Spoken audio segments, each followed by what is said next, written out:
Hallo zusammen. Ich erzähle euch heute die Geschichte «Am Faber sein Schatz». Die Geschichte hat die Cornelia Funke geschrieben und Susanne Göhlich hat die Bilder dazu gezeichnet. Am Faber, seine Freundin Ella, hat eine Katze geerbt, wo ihr Grossi gezahlt wurde, um das Katzenkistchen sauber zu machen. Und der Grossdaddy vom Ben hat ihm ein Modellschiff gegeben, bevor er ins Altersheim gegangen ist. Was der Faber bekommen hat, wo sein Grossdaddy entschieden hat, zu seinem Bruder auf Amerika zu zügeln. Wer bitte zügelt als Grossdaddy noch auf Amerika? Ein kleiner Teppich. Mit dem kannst du mich dann besuchen kommen, hat er zum Faber gesagt, wo er seine Kartonkisten in sein VW-Büssli getragen hat. Der Grossdaddy hat viele Sachen gehabt, aus allen Ecken der Welt. Sogar einen echten Schrumpfkopf. Warum hat er den nicht am Faber gegeben? Aber nein, der Grossdaddy hat ihm den Teppich über die Schulter gehängt. «Das ist mein grösster Schatz», hat er gesagt. «Ein Geschenk von einem Freund in Damaskus. Ich habe ihn mal vor Piraten gerettet. Alles Weitere steht da innen.» Dann hat er am Faber einen Brief in die Hosentasche geschoben und ist davon gefahren.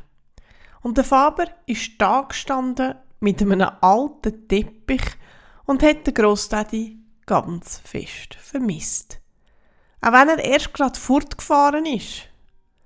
Kein Kartenspiel mehr mit dem Grossdaddy. Keine wilde Geschichten über Indien und Neuseeland und wer sonst noch alles hätte sollen gewesen sein. Der Faber hat den Teppich auf in sein Zimmer getragen und auf dem Globus nach Amerika gesucht. Mit dem kannst du mich besuchen kommen. Ha! Das weiteste, wo er je mit seinen Eltern war, war Sylt. Der Faber hat am Teppich einen Tritt gegeben. Dann hat er das Kuvert aufgetan. Drinnen war eine Postkarte mit irgendeinem Anu-Dunnemals-Foto vom Hafen drauf. Der Grossdaddy war, wo er noch jung war, Seefahrer. Auf der Rückseite hat der Grossdaddy etwas geschrieben. In Schreibschrift. Natürlich. «Hey Faber, der Teppich kann fliegen. Du musst nur die Wörter lesen, die draufstehen. Dann bringt er dich an jeden Ort. Sicherer und schneller als ein Flugzeug. Versprochen. Dein Grossdaddy.» Okay, jetzt hat er den Beweis gehabt.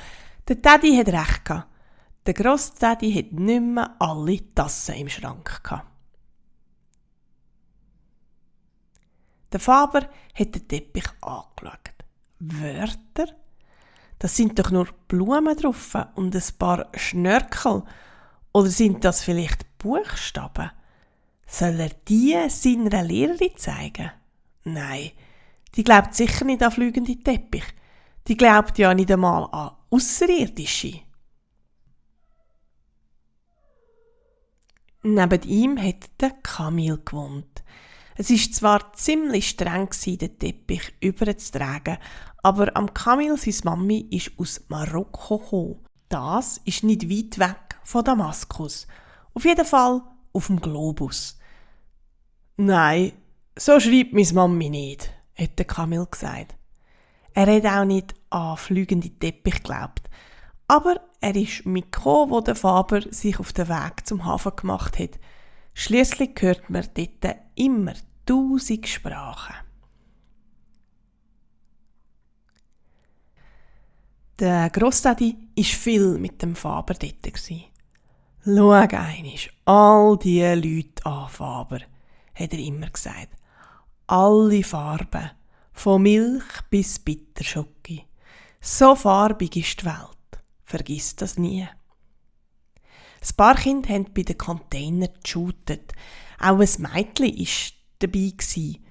Auch wenn der Grossdaddy alle gesagt hat, die können nicht Fußball spielen. Aber niemand war aus Damaskus und niemand hat geglaubt, dass der Teppich fliegen kann.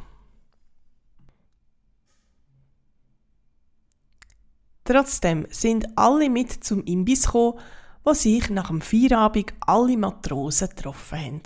Und all die Heimweh nach irgendwo anders hatten. Über dem Tresen sind Fahnen gehangen. So viele, dass der Faber sie kaum zählen konnte. Aber niemand hat die Buchstaben auf dem Teppich gekannt. Die anderen sind wieder shooten und der Kamil hat heim essen müssen. Der Faber ist auf den Teppich geguckt und hat über den Fluss geschaut und so fest den Grossdaddy vermisst, dass sein Herz sich ganz weich und wund angefühlt hat. Da hat er plötzlich eine Stimme gehört. Das Mädchen, an dem, wo die Stimme gehört hat, war klein und schmal wie ein Vogel. Mit schwarzen Haaren und komischen Kleidern. Es hat auf den Teppich gezeigt und ein paar Wörter gesagt. Der Faber hat sie nicht verstanden. Aber der Teppich hat es verstanden. Er hat sich bewegt. Wenn auch nur ein bisschen. Das Mädchen hat gelacht. Es hat den Teppich angeschaut, wie sie sich an etwas erinnert hätte. Etwas Wunderbares, was sie vor langer Zeit verloren hat. Der Faber hat ihre Einladung zugenickt. Der Teppich war gerade gross genug für sie beide. Und das Mädchen hat die Wörter vorgelesen. Sie haben wunderschön getönt. Flüg, Teppich, flüg. Tier, ja, besat, tier. Der Teppich ist vom Boden gekommen, ganz fein, wie ein Blatt im Wind. Er ist höher und höher geflogen, bis die ganze Stadt unter ihnen war. Das Mädchen hat gelacht. Es hat Shaima geheissen. So viel hat der Faber verstanden. Sie sind über den Fluss geflogen, bis ans Meer und zurück, und sie haben sich ein paar Wörter beigebracht. Himmel, Sama, Erde, Ard, Fluss, Nahr, Daheim, Watani.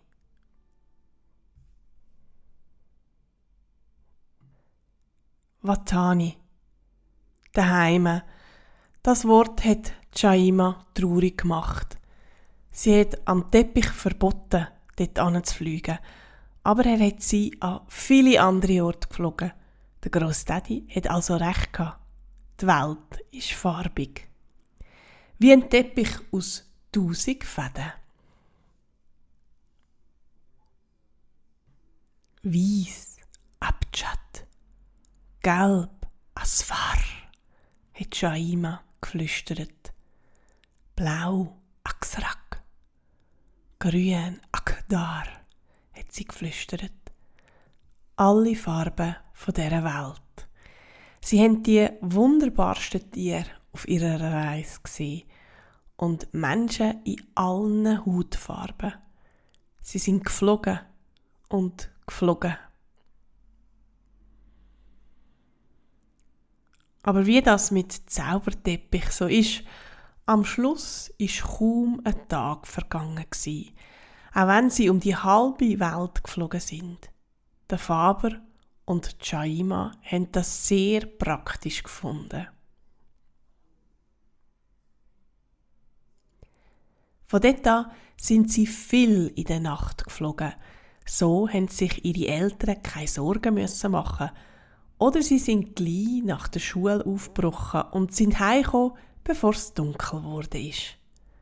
Und natürlich haben sie auch irgendeinisch am Faber sein Grossdaddy besucht. Das ist die Geschichte am Faber sein Schatz gsi. Ich hoffe, sie hat euch gefallen. Bis gleich wieder. Tschüss.